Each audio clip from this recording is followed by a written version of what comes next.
guys, what is going on? RedMaster here, and welcome back to the episode of Cards and Castles, where today we are actually continuing a little bit into the Beginner's Guide series. Now, I know with the last Beginner's Guide I mentioned that it was going to be only a 3-part video series, but recently I got to think they left out a pretty important aspect, and that is draft for those who are newer. Honestly, draft is something that's pretty self-explanatory. I do realize that. But I did want to kind of make this video just to kind of help players along.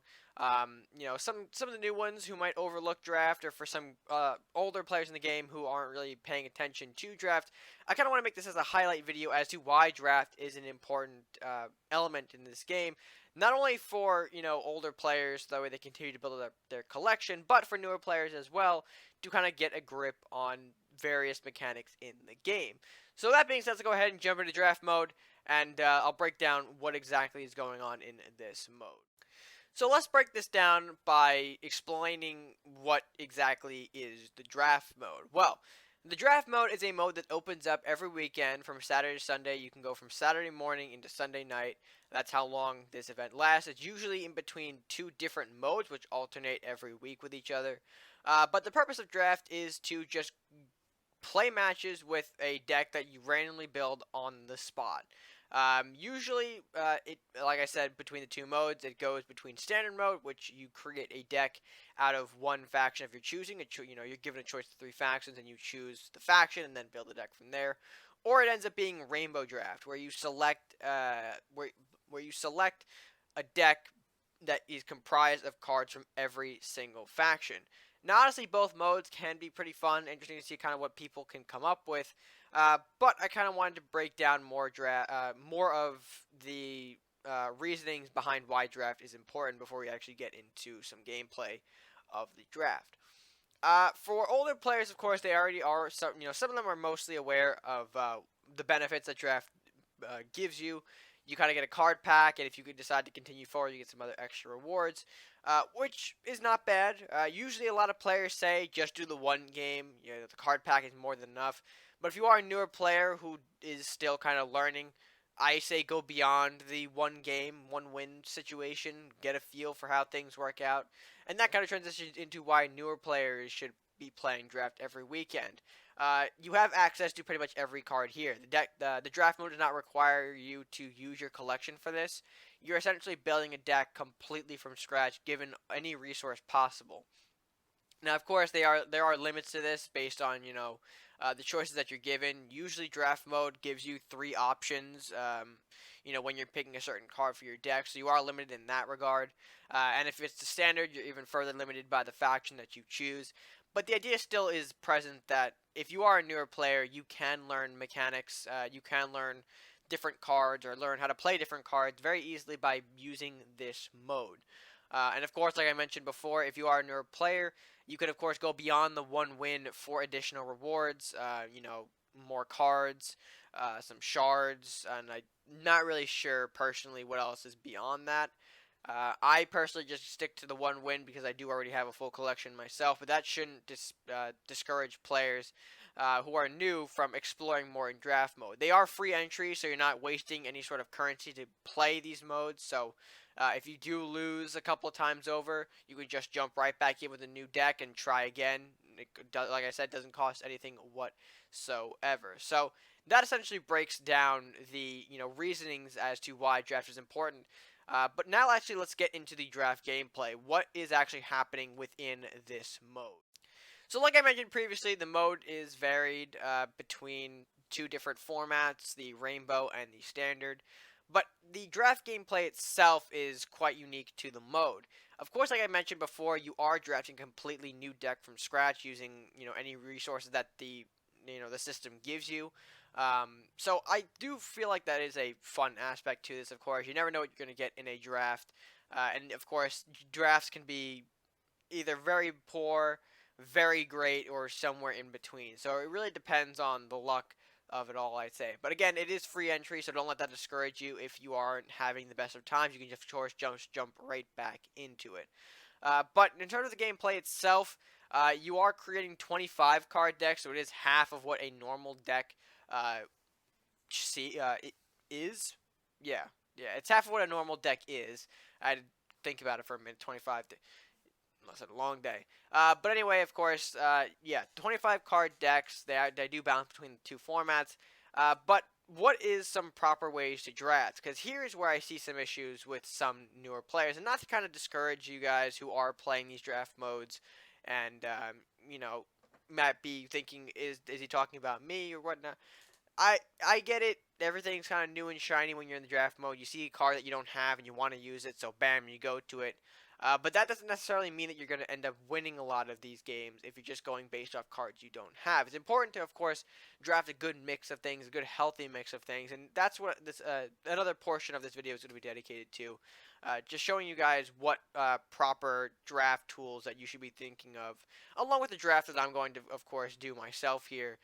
Just to kind of show you guys what I would do when looking at certain cards. So, with that being said, let's actually go ahead and jump into the draft and build one right about now to kind of show you guys what a proper draft, or at least in my opinion, what a proper draft looks like.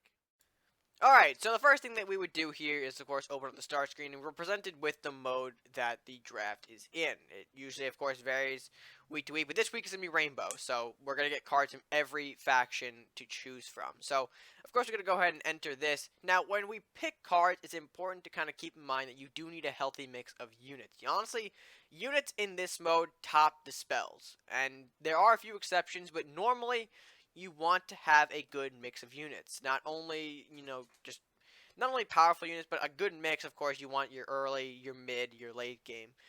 Things that you kind of take away from the deck building that we did a while back. So, looking at our first draft here, we do have a choice between Dino Rider, Forest Revolt, and Frost Giant.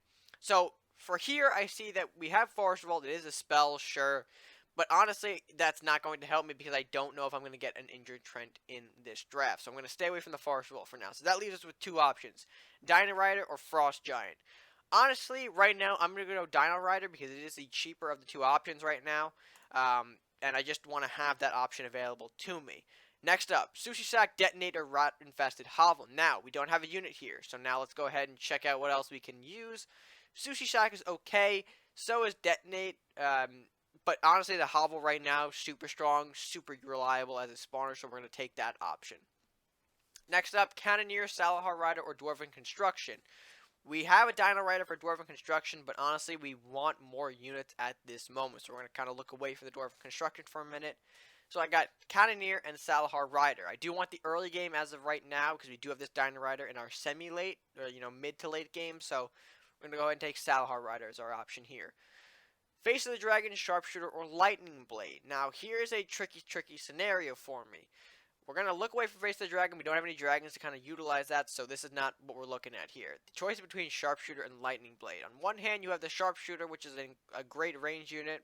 Of course, it does gain one more range on Awakens, so you can kind of keep it back, snipe off other range units. But then you also have Lightning Blade, which is a super reliable Viking spell. And I think we're going to take this here, just because I think we might see more units later down the line, and Lightning Blade we might not get the option to see again. So we're going to take Lightning Blade over the Sharpshooter. Next up, Acolyte, Might, or Call Beast.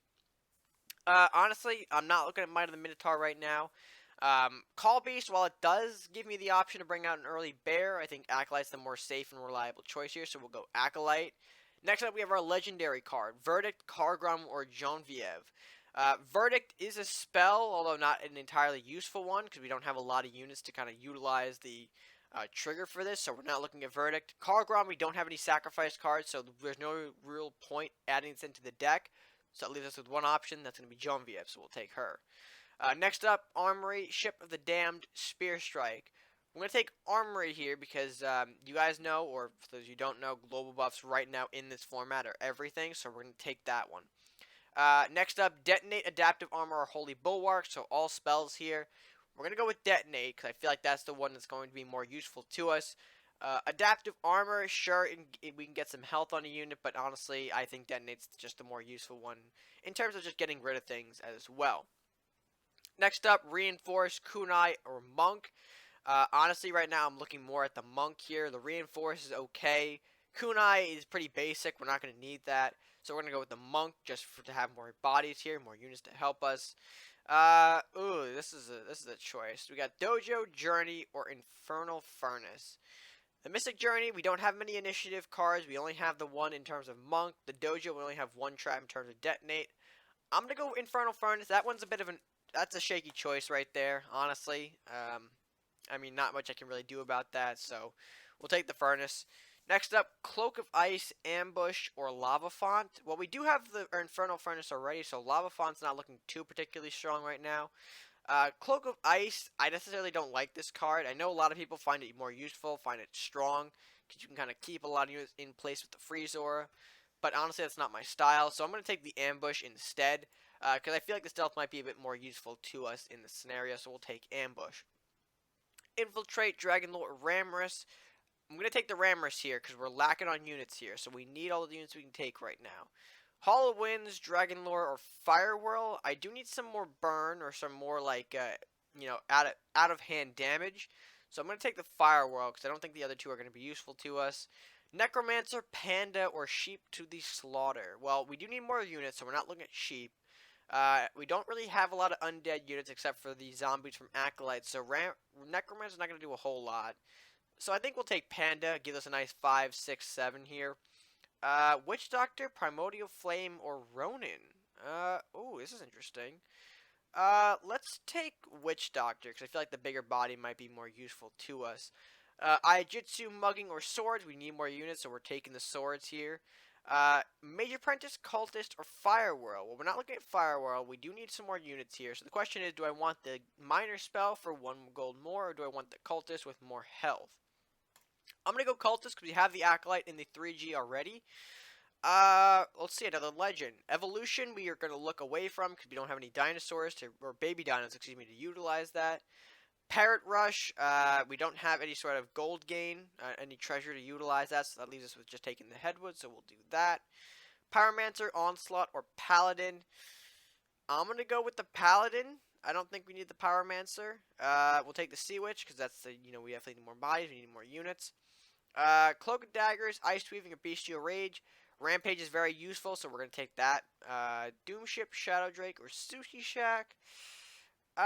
We'll take Shadow Drake. It is another unit here, and of course, Doomship is a bit of a slower boy to kind of get going here, so we'll take Shadow Drake in that instance. Pillar, Meditation, or Necromancer. Gonna go with another Necromancer, or go with the Necromancer for now. Army of the Damned, Brewery, or Swordsman. We'll take the Swordsman. We're getting a lot of units here, a lot of heavy units. Oh, Winds of the Icy, Mithril, or Griffin. I will take Griffin, and that should complete our deck. Alright, so, not bad there. We're going to go ahead and exit the queue for a moment there. So I know I kind of threw a lot out there, kind of went card by card, giving a little bit of insight on how I would draft. So you kind of see here in instances, I did go for more of a unit build, because honestly, units are what you want in these draft modes to kind of keep pressure on your opponent where they might not have as many units. And of course, everything is sort of, especially in this mode, you never know what you're going to see here. So it's important to kind of keep healthy on a lot of units. There were instances where we didn't have options for units. And of course, there were some options where we kind of opted away from the units. But those, of course, you do learn over time the reasons why I took them. Or at least, Lightning Blade, very reliable spell here. We didn't see that at all again. So that was a good choice to take Lightning Blade there. Firewhirl provides some good out-of-hand damage. What else did we take that wasn't a... We took Detonate and Infernal Furnace, both of which were given to us as options where no unit options were available to us. Same with Ambush. Same with Bestial Rage. And, of course, Bestial Rage turned out to be the better spell in that scenario. But you kind of see here, we're going mostly units here, and that's what you want for most draft modes. You want to build up on units, so that way you have some more tools to kind of keep sending out. If one dies, another is prepped and ready to go. And that's where I see the weakness in draft mode. Players will send out units, but not be able to respond with units. Even though they have about 3 or 4 cards in their hand, they end up being spell cards that they just did not decide to use. So I would say definitely build more towards unit builds when you're looking into draft mode. But enough about the drafting of these decks. Let's go ahead and get into a match right here and show you guys how some draft gameplay actually works. So I'll be right back. Alright, so now that we're into a game, we're gonna follow some pretty standard stuff from, regular matches. We don't want cards that essentially cost too high, and we do want to get some early game units into our hand here. So We're going to go ahead and swap out those. We're not given the best of hands, and that's pretty much for obvious reasons there. Rammus is going to be good for us, even though we're not going to get the attack buff from Rammus. It's still a good card to kind of start us off here. He'll throw Suit of Armor, and that's interesting. Not going to lie, it certainly is, but... Huh. Okay. Huh, I mean, yeah, it's Suit of Armor, so he might have some movement buffs. We can consider that potentially to be a threat here. He'll throw out the Unstable Construct. Oh, he's rushing that bad boy. He is running that up. I think right now our best play here, armor up a little bit here, and I think just make the trade, right? Yeah, we're going to make the trade here. We'll let him self-destruct and kill us both. That's fine. Absolutely fine. We do have more units waiting in the back eventually, or at least in terms of Panda and Sword. Maybe I should have kept him alive. It's no big deal. Oh, if only I had. Yeah, alright. We're going to have to let that come in and hit face. That's okay, though. We do have Headwood. Oy. And this is what I'm talking about. The draft may not always be nice to you when you're given scenarios like this, but you just kind of have to go with it. You have to go with the flow. So he throws out a Blacksmith. He's got a gold buff of his own. That's very nice. Swiftness. So that armor will start moving. That is becoming more of a threat to us. A little bit. Where's this Drake going? Hello? Oh. It's going there.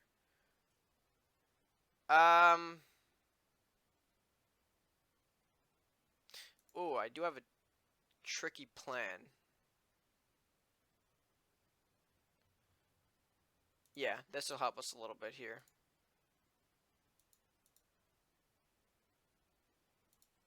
So see which stealth keeps this guy, or this guy away from his units. He's going to have to search for us, which he thought it was down there.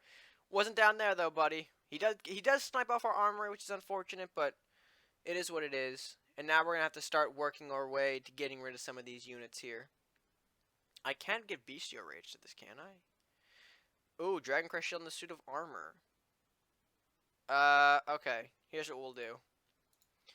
Bestial Rage. We'll do this. And then we'll do that. And then get the Headwood going.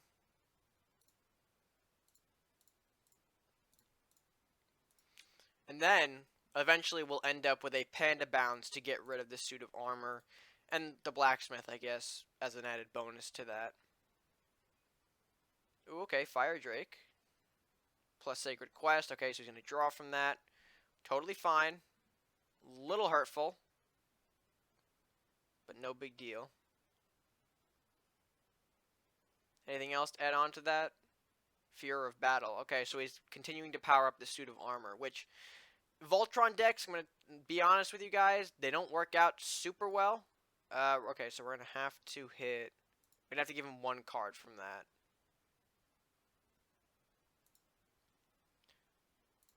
And then he hits that. And then that goes down. And we Panda Bounce the Suit of Armor away. So now all those buffs are considered gone. He can't do anything about that. We'll move all these skeletons up. And, yeah, so he surrenders right there. So, again, Voltron decks, not super reliable. They can fall apart very easily, especially in a mode where there's not a lot of options that you can do to recover with the limited amount of cards that you have in your deck. So that ends up being a win for us. Of course, not all decks are going to be like that our opponent is running here. He decided he's going to go with the Suit of Armor Voltron, which, sure, it can work out, and especially when you bring in things like Dragon Crest Shield, Swiftness to make that Suit of Armor much more lethal, but honestly, it didn't work out in that scenario. So now we have our win, and of course, for me, that's all I need really for the pack, so I can back out anytime I want to, but that's kind of a little quick tutorial on what I recommend for drafts. If you are new, of course, and you do want more rewards, you can keep going with your deck. Honestly, there weren't a lot of options that I had to kind of show you guys, or at least the game didn't last long for me to show you more of our options here. But of course, that just goes on. The more games you play, you'll end up seeing more of your deck here. And hell, sometimes decks even go to the 25 card limit. Sometimes you'll see, draws between two opponents. considering that they used all their resources. So games can get a little fun in this mode, especially when you have things like Rainbow Draft, where you can see literally any card from any deck. So, but in the meantime, this was hopefully, or at least I hope this was helpful for you guys. You know, for those of you who may not be playing draft mode all too often or are unaware of what it is, I hope this gave you a little more insight on what this mode is about. And with that being said, guys, I'm going to end this video off today. If you guys did enjoy, be sure to leave a like on it, share it, and of course comment down below your thoughts on if you found this video helpful, or at least any of the information in this video if you found useful. Be sure to let me know again in the comment section down below. And while you're down there, if you haven't done so already, be sure to support the channel. Give us a subscribe if you haven't done so already, or if you are new. Really appreciate the support just by clicking that subscribe button. No additional cost to you. And with that being said, guys, that's going to do it for me for now. So, until next time, stay gaming.